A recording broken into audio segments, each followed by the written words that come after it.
साथियों, आप सभी का इस प्लेटफॉर्म पर स्वागत है। यहाँ पर हम लोग विजन आईएएस के पीटी 365 के तहत जो राज्य व्यवस्था या पॉलिटी वाला जो पीटी 365 है उसको देख रहे हैं। और आज के वीडियो में हम लोग इसका जो तीसरा पोर्शन है केंद्र राज्य संबंध, सेंटर स्टेट रिलेशन, इसको यहाँ पर देखेंगे। इसके तहत 5 टॉपिक हैं: अंतर्राज्यिक जल विवाद, भारत में अंतर्राज्यीय सीमा विवाद, 7वीं अनुसूची, राज्य सरकार की ऋण लेने संबंधी शक्ति और अन्य महत्वपूर्ण सुर्खियाँ। तो यहाँ पर चलिए प्रारंभ करते हैं। सबसे पहले हम लोग बात करेंगे अंतर्राज्यिक जल विवाद के संबंध में, इंटर स्टेट रिवर डिस्प्यूट। तो देखिए इस सुर्खियों में क्यों रहा है? सुर्खियों में रहने का रीजन ये है कि हाल ही में जल शक्ति मंत्रालय ने वर्ष 2014 के आंध्र प्रदेश पुनर्गठन अधिनियम, आंध्र प्रदेश रीऑर्गेनाइजेशन एक्ट 2014 के अंतर्गत गोदावरी नदी प्रबंधन बोर्ड और कृष्णा नदी प्रबंधन बोर्ड के क्षेत्राधिकार को अधिसूचित किया है। अंतर्राज्यिक नदी जल विवादों के लिए संवैधानिक प्रावधान के बारे में बात करें तो 7वीं अनुसूची के अंतर्गत जो है राज्य सूची की प्रविष्टि संख्या 17 जो क्या कहती है, जल अर्थात जल आपूर्ति, वाटर सप्लाई, सिंचाई, नहर, जल निकास, तटबंध, जल भंडारण और जल शक्ति से संबंधित है। दूसरा, संघ सूची की प्रविष्टि 56 जो है ये केंद्र सरकार को अंतर्राज्यिक नदियों और नदी घाटियों के विनियमन और विकास की शक्ति प्रदान करती है। इस शक्ति की सीमा वहीं तक है जहां तक संसद द्वारा लोकहित में समीचीन घोषित किया गया हो। अनुच्छेद 262 में अंतर्राज्यिक नदियों या नदी घाटियों के जल से संबंधित विवादों या शिकायतों के न्याय निर्णय के लिए प्रावधान किया गया है। किसमें? अनुच्छेद 262 में। इसके अंतर्गत संसद विधि द्वारा यह प्रावधान कर सकती है कि ऐसे किसी भी विवाद या शिकायत के संबंध में न तो उच्चतम न्यायालय और न ही कोई अन्य न्यायालय अपने क्षेत्राधिकार का प्रयोग करेगा। देखिए संसद ने 2 कानूनों को अधिनियमित किया है। कौन सा? पहला नदी बोर्ड अधिनियम 1956। ये अंतर्राज्यिक नदियों और नदी घाटियों के विनियमन एवं विकास के लिए नदी बोर्डों की स्थापना का प्रावधान करता है। नदी बोर्ड की स्थापना संबंधित राज्य के अनुरोध पर केंद्र सरकार द्वारा की जाती है। ठीक है, तो नदी बोर्ड की स्थापना क्या है? संबंधित राज्य के अनुरोध पर केंद्र सरकार द्वारा की जाती है। इस फैक्ट को याद रखिएगा। वहीं अंतर्राज्यिक जल विवाद अधिनियम 1956 ये केंद्र सरकार को अंतर्राज्यिक नदी विवाद के न्याय निर्णय के लिए अधिकरण की स्थापना करने का अधिकार प्रदान करता है। अधिकरण द्वारा दिया गया निर्णय अंतिम और विवाद से संबंधित पक्षकारों पर बाध्यकारी होता है। इस फैक्ट को आपको याद रखना है कि अधिकरण जो ट्रिब्यूनल होता है इसके द्वारा जो निर्णय दिया जाएगा वो अंतिम होगा, मतलब इसके खिलाफ कहीं और आप नहीं जा सकते हैं। और विवाद से संबंधित पक्षकार जो भी हैं उन पर यह बाध्यकारी होता है। जल विवाद न्यायाधिकरण के अध्यक्ष और सदस्यों को भारत के मुख्य न्यायाधीश द्वारा नामित किया जाता है। हाल ही में अंतर्राज्यीय नदी जल विवाद संशोधन विधेयक 2019 लोकसभा द्वारा पारित किया गया था। यह विधेयक विवाद समाधान समिति और विवाद निपटान के लिए एक स्थायी अधिकरण की स्थापना करने का प्रावधान करता है। इस प्रकार अधिनियम के तहत वाद निपटान तंत्र को प्रतिस्थापित करने का प्रयास करता है। आगे हम लोग यहाँ पर प्रमुख अंतर्राज्यीय नदी विवाद को मैप में देखें तो देखिए रावी, व्यास और सतलुज नदियों संबंधी जो विवाद है वो पंजाब, हरियाणा, राजस्थान के मध्य में है। नर्मदा संबंधित जो विवाद है वो मध्य प्रदेश, गुजरात, महाराष्ट्र और राजस्थान में है। इसी प्रकार से मांडेल या मांडवी महानदी नदी के संबंध में जो विवाद है वो गोवा, कर्नाटक, महाराष्ट्र के मध्य में है। कृष्णा से संबंधित विवाद जो महाराष्ट्र, आंध्र प्रदेश, कर्नाटक में है। और इसी प्रकार से पेरियार नदी से संबंधित जो जल विवाद हो तमिलनाडु और केरला के मध्य में है। और कावेरी से संबंधित जो विवाद है वो कर्नाटक, तमिलनाडु, केरल, पुडुचेरी के मध्य में है। और गोदावरी से संबंधित जो विवाद है वो महाराष्ट्र, आंध्र प्रदेश, तेलंगाना, कर्नाटक, उड़ीसा, मध्य प्रदेश, महाराष्ट्र, आंध्र प्रदेश, तेलंगाना, कर्नाटक, उड़ीसा, मध्य प्रदेश के मध्य में है गोदावरी नदी जल विवाद। वहीं वामशाधारा या वंशधारा जो विवाद है ये आंध्र प्रदेश और उड़ीसा से संबंधित है। आगे कुछ अन्य चीज़ों को देखें तो देखिए जल विवाद के संदर्भ में अंतर्राष्ट्रीय सिद्धांत और नियम क्या है उनको भी देख लेते हैं। तो पहला है तटवर्ती अधिकारों का सिद्धांत, डॉक्ट्रिन ऑफ रिप्रेयन राइट्स। यह नदी तटवर्ती भूमि के सभी भूस्वामियों द्वारा जल के प्रयोग के समान अधिकारों की मान्यता पर बल देता है। ये अधिकार तब तक मान्य होंगे जब तक इसके परिणाम स्वरूप अन्य तटवर्ती भूस्वामियों के अधिकारों में कोई हस्तक्षेप न हो। दूसरा, पूर्णतः राज्य क्षेत्रीय संप्रभुता का सिद्धांत या हार्मन का सिद्धांत। इस सिद्धांत के अधीन कोई भी तटवर्ती राज्य अपने राज्य क्षेत्रीय जल का प्रयोग अपने अनुसार कर सकता है, बिना यह ध्यान दिए कि अन्य सह तटवर्ती राज्य पर इसका क्या प्रभाव पड़ सकता है। वहीं पूर्व विनियोग सिद्धांत, इसके अनुसार पहला उपयोगकर्ता जो जल का लाभप्रद तरीके से उपयोग करेगा उसका प्राथमिक अधिकारी होगा। इस प्रकार अन्य अनुवर्ती उपयोगकर्ता पहले उपयोगकर्ता द्वारा शेष जल का ही उपयोग कर सकते हैं। कम्युनिटी ऑफ इंटरेस्ट का सिद्धांत, इसके अनुसार विभिन्न राज्यों से होकर बहने वाली नदी एक ही इकाई है और उसका प्रयोग इस प्रकार करना चाहिए कि जल का इष्टतम उपयोग हो सके। वहीं न्यायसंगत बंटवारे का सिद्धांत क्या है? इसमें कहा गया है कि अंतर्राज्यीय जल विवादों के अधिकारों की समानता के आधार पर समाधान किया जाना चाहिए। समान अधिकारों के निर्धारण में राज्यों की सामाजिक आर्थिक आवश्यकताएं, जल का लाभकारी उपयोग आदि शामिल हैं। इस सिद्धांत का भारत में व्यापक रूप से उपयोग किया गया है न्यायसंगत बंटवारे के सिद्धांत का। उदाहरण के लिए सिंधु आयोग, कृष्णा जल विवाद न्यायाधिकरण और नर्मदा जल विवाद न्यायाधिकरण के निर्णयों में देखा जा सकता है। अंतर्राज्यीय जल के न्यायसंगत उपयोग का सिद्धांत, इसमें कहा गया है कि प्रत्येक बेसिन राज्य नदी बेसिन के प्रत्येक बेसिन राज्य जो है वो नदी बेसिन के जल के लाभकारी उपयोग में उचित और समान हिस्सेदारी का हकदार होना चाहिए।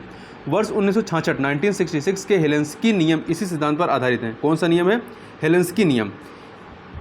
कैंपियोने नियम, इसमें उचित व न्यायसंगत हिस्से का निर्धारण करते समय एक जलभृत अर्थात भूमिगत जल या जीवाश्म जल के जल को शामिल करने की आवश्यकता को रेखांकित किया गया है।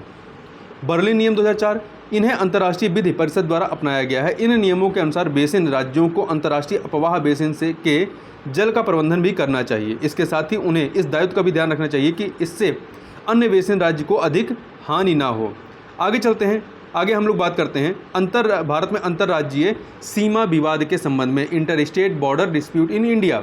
देखिए सुर्खियों में क्यों है? क्योंकि हाल ही में असम और मेघालय सरकार ने कम से कम 6 क्षेत्रों में काफ़ी समय से लंबित अंतर्राज्यीय सीमा विवादों को निपटाने हेतु सहमति व्यक्त की है। इससे संबंधित फैक्टों को देखें तो मेघालय का गठन असम को विभाजित करके किया गया था। इसे वर्ष 1972 में पूर्ण राज्य का दर्जा प्रदान किया गया था मेघालय को।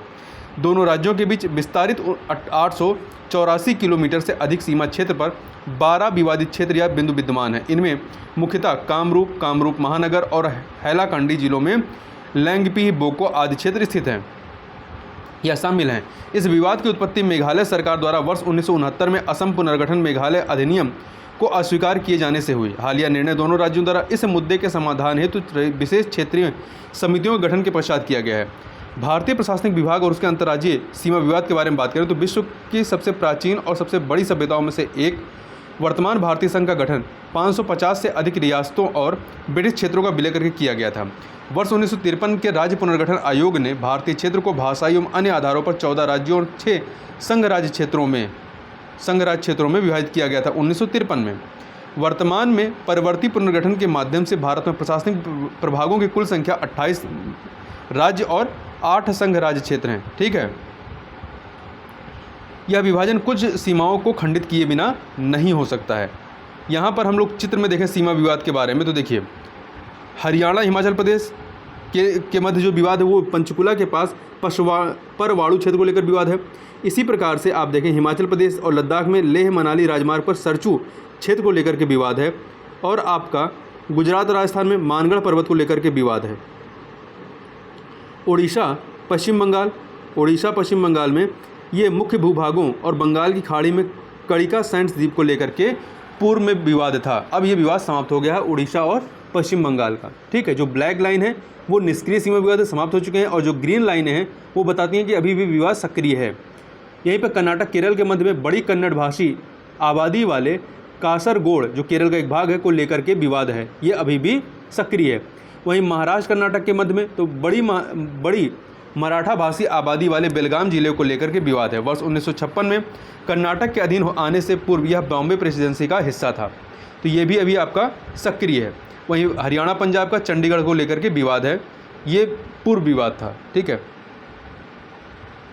आगे चलते हैं, आगे बात करते हैं 7वीं अनुसूची के बारे में। 7वीं अनुसूची 7th शेड्यूल के बारे में तो सुर्खियों में क्यों है? क्योंकि 15वें वित्त आयोग के अध्यक्ष एन.के. सिंह ने जलवायु परिवर्तन और महामारी की मौजूदा चुनौतियों के मद्देनजर संविधान की 7वीं अनुसूची की गहन समीक्षा की बात कही है। कौन सी अनुसूची? 7वीं अनुसूची के बारे में। 7वीं अनुसूची के बारे में बात करें तो देखिए अनुच्छेद 246 7वीं अनुसूची में वर्णित विषयों पर संसद और राज्य विधानमंडलों को विधायी शक्तियाँ प्रदान करता है। सामान्यतः राष्ट्रीय महत्व संबंधित प्रविष्टियाँ संघ को आवंटित की गई हैं और स्थानीय महत्व की प्रविष्टियों को राज्यों को आवंटित किया गया है। सरकारिया आयोग के अनुसार समवर्ती सूची के विषय न तो केवल राष्ट्रीय सरोकार के हैं और न केवल स्थानीय सरोकार के, इसलिए इन्हें संवैधानिक ग्रे क्षेत्रों में शामिल किया गया है। देखिए इस अनुसूची में 3 सूचियां हैं। संघ पहला है सूची 1 या संघ सूची, दूसरा सूची 2 या राज्य सूची, तीसरा सूची 3 या समवर्ती सूची। सूची 1 जो संघ सूची, इसमें इस सूची में शामिल विषयों पर संसद को कानून बनाने का अनन्य या एकमात्र अधिकार है, जैसे कि रक्षा, विदेश मामले, रेल, बैंकिंग इत्यादि। संघ सूची इसमें 100 विषय हैं, शुरू में 57 विषय थे, अब बढ़ गए हैं 3 विषय। वहीं पर यदि राज्य सूची या दूसरी सूची के बारे में बात करें, इस सूची में शामिल विषयों पर राज्य विधानमंडलों को कानून बनाने का अनन्य अधिकार होता है, जैसे कि लोक व्यवस्था है, पुलिस है, सार्वजनिक स्वास्थ्य है एवं स्वच्छता है, सट्टेबाजी, जुआ इत्यादि। वहीं राज्य सूची में वर्तमान में 61 विषय हैं, पहले आपके 66 थे, अब वर्तमान में 61 है। सूची 3 या समवर्ती सूची की बात करें तो इस सूची में शामिल विषयों पर संसद और राज्य विधानमंडल दोनों को कानून बनाने का अधिकार है, जैसे शिक्षा है, जनसंख्या नियंत्रण है एवं परिवार नियोजन है, आपराधिक कानून, वन्यजीव और पशुओं का संरक्षण, वन इत्यादि है। समवर्ती सूची की बात करें तो वर्तमान में 52 विषय हैं, 52 विषय हैं, पहले कितने थे? 47 विषय थे। यहाँ पे देखें सूची प्रणाली के पीछे का तर्कधार क्या है, इसका तर्काधार क्या है, जो 3 सूचियाँ हैं। तो भारत की एकता और अखंडता, सहकारी संघवाद, प्रांतीय स्वायत्तता, संतुलित आर्थिक विकास और समर्थ उत्तरदायी सरकार। आगे चलते हैं, आगे बात करते हैं राज्य सरकार की ऋण लेने संबंधी शक्ति, burrowing power of state government के बारे में। तो सुर्खियों में इसलिए क्योंकि विगत वर्ष केंद्र सरकार ने राज्यों के लिए ऋण लेने की सीमा GSDP सकल राज्य घरेलू उत्पाद के 3% से बढ़ा करके 5% कर दी थी। कितना? 3 से 5% बढ़ाया गया है। संबंधित फैक्टरों को देखें तो उक्त 5% की वृद्धि में से 1% निम्नलिखित 4 सुधार उपायों में प्रगति प्रदर्शित करने से संबंधित है। कैसे? एक देश एक राशन कार्ड, व्यापार सुगमता, ईज ऑफ डूइंग बिजनेस, विद्युत वितरण, शहरी स्थानीय निकाय राजस्व, ठीक है। तो इन सुधार उपायों में प्रगति प्रदर्शित करने से संबंधित है। देखिए यह नीति जो है राज्यों को अतिरिक्त धन प्राप्त करने के लिए प्रगतिशील नीतियों को अंगीकृत करने के लिए प्रोत्साहित करती है। कुल मिलाकर के 23 राज्यों ने 2.14 लाख करोड़ रुपए की सीमा में से 1.06 लाख करोड़ रुपए के अतिरिक्त ऋण का लाभ उठाया है। देखिए केंद्र और राज्यों के ऋण लेने संबंधी जो शक्तियां हैं उसकी यदि बात करें तो पहला आधार देख लेते हैं, फिर केंद्र और राज्य के संवैधानिक प्रावधान के आधार पर। तो केंद्र जो है संविधान के अनुच्छेद 292 के तहत 292 के तहत केंद्र सरकार के पास संसद द्वारा निर्धारित सीमा के अधीन ऋण लेने की अप्रतिबंधित शक्ति, मतलब कोई प्रतिबंध इस पर नहीं लगा सकता है। अनुच्छेद 293 में कहा गया है कि इसके तहत यह शक्ति राज्य विधानमंडल को अधिनियम द्वारा सीमित है, मतलब एक सीमा तक ही ये ऋण ले सकते हैं। क्षेत्रीय प्रतिबंध की बात करें तो केंद्र के मतलब अधिकार पर कोई प्रतिबंध नहीं है, घरेलू और विदेशी स्रोत दोनों से ऋण ले सकते हैं, जबकि राज्यों के लिए क्या है कि केवल घरेलू स्तर पर ही ऋण जुटा सकते हैं। अन्य प्रतिबंधों की बात करें तो देखिए केंद्र के स्तर पर ऋण लेने के लिए कोई प्रतिबंध नहीं है, जबकि राज्यों के लिए क्या है, राज्य की संचित निधि की प्रतिभूति पर उधार ले सकते हैं। अनुच्छेद 293 के अनुसार कोई राज्य केंद्र की सहमति के बिना उधार नहीं ले सकता है। यदि उसका कोई ऋण बकाया हो तो भारत सरकार को चुकाया जाना है। ऋण बकाया है जो भारत सरकार को चुकाया जाना है, तो बिना केंद्र की सहमति के बिना वो ऋण नहीं ले सकता है। यहाँ कुछ फैक्ट ध्यान रखिए जिसको आपको याद रखना है।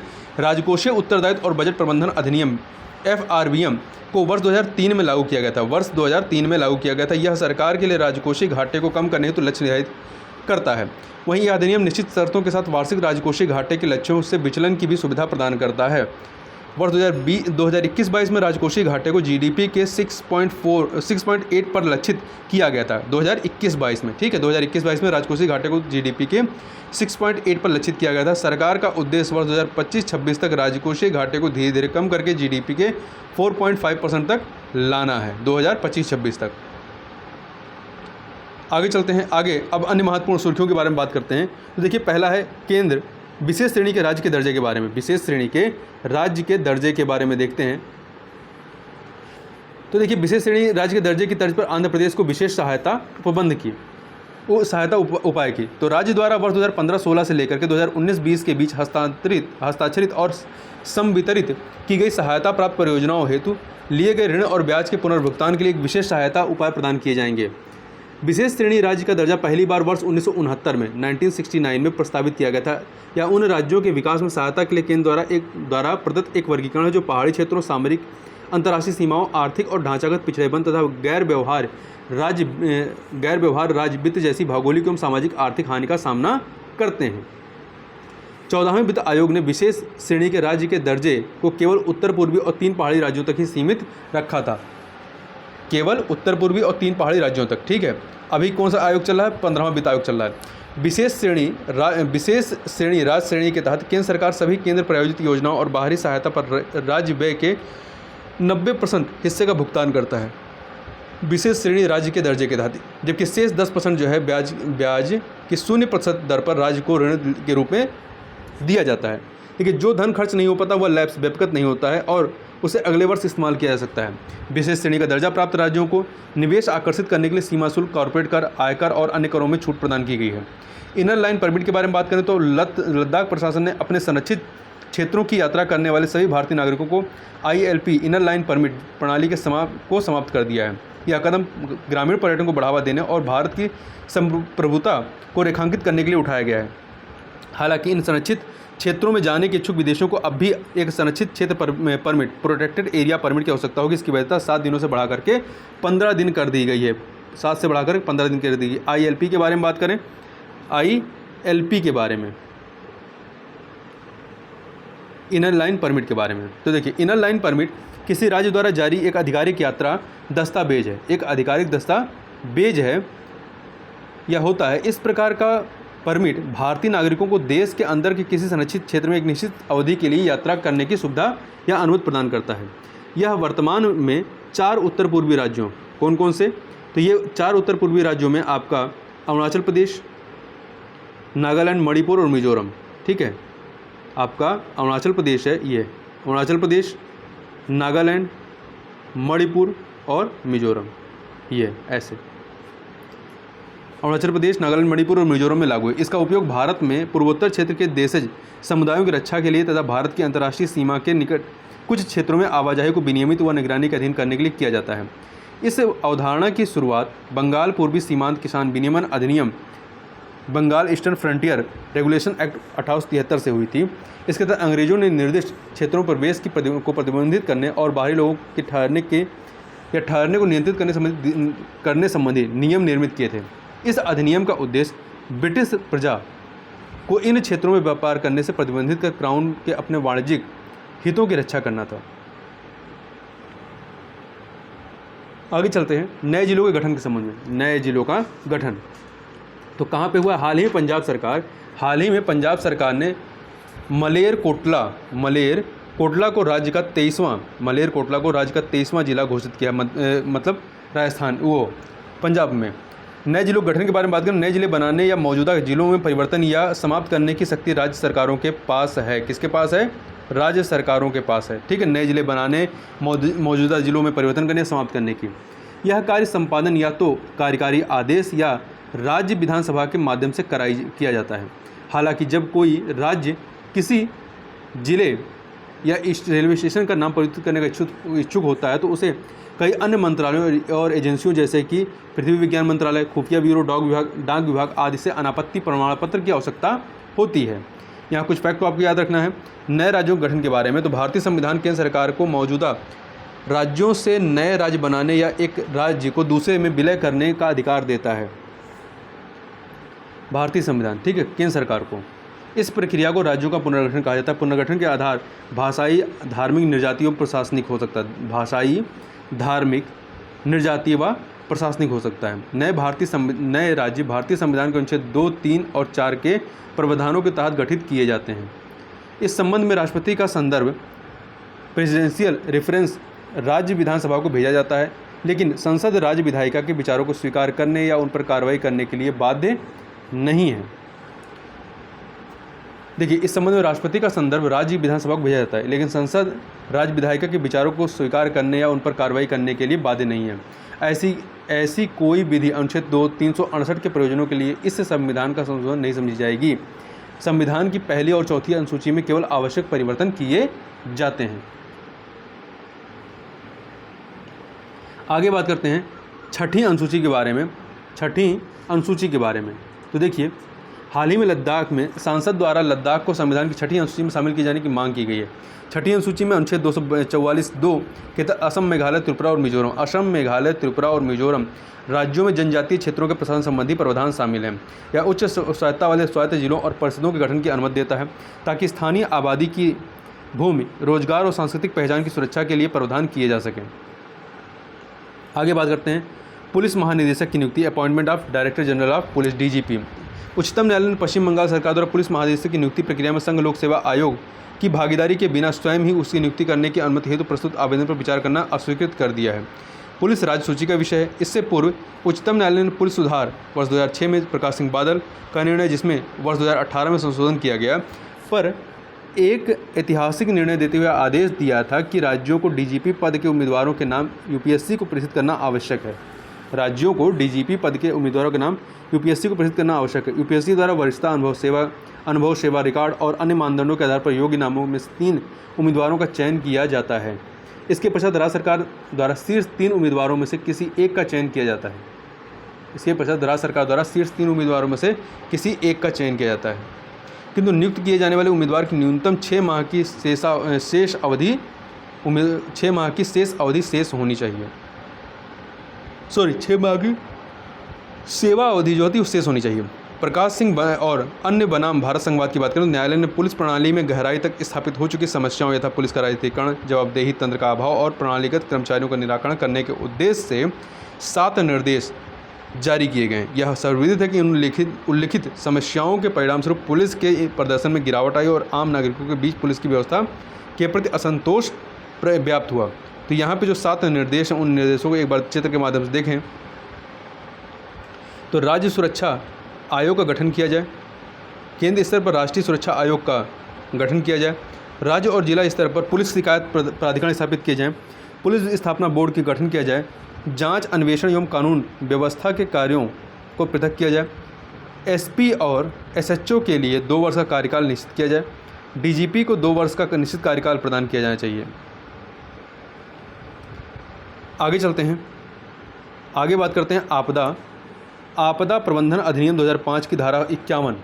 पश्चिम बंगाल के पूर्व मुख्य सचिव को आपदा प्रबंधन अधिनियम 2005 की धारा 51 के तहत केंद्रीय गृह मंत्रालय द्वारा कारण बताओ नोटिस जारी किया गया। यह धारा अधिनियम के तहत केंद्र सरकार या राज्य सरकार या राष्ट्रीय कार्यकारिणी समिति या राज्य कार्यकारी समिति या जिला प्राधिकरण द्वारा या उनकी ओर से दिए गए किसी निर्देश का पालन करने से इनकार करने के संदर्भ में बाधा के लिए दंड निर्धारित करती है या आदेशों का पालन करने से इनकार करने पर 2 वर्ष के कारावास का प्रावधान करती है।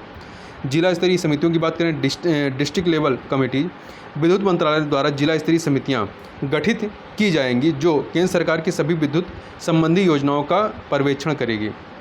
ज्ञातव्य है कि समिति में जिले के वरिष्ठ सांसद अध्यक्ष के रूप में जिले के अन्य सांसद सह अध्यक्ष के रूप में तथा जिला कलेक्टर सदस्य सचिव के रूप में सम्मिलित होंगे। इसके अंतर्गत सभी राज्यों या संघ राज्य क्षेत्रों को केंद्रीय विद्युत मंत्रालय को सूचित करते हुए जिला विद्युत समितियों की स्थापना को अधिसूचित और सुनिश्चित करना है। यह देश में विद्युत क्षेत्रों में सुधार और उनके कार्यान्वयन की प्रक्रिया में लोगों की भागीदारी एवं निगरानी प्रक्रिया को सुनिश्चित करने के लिए किया जा रहा है।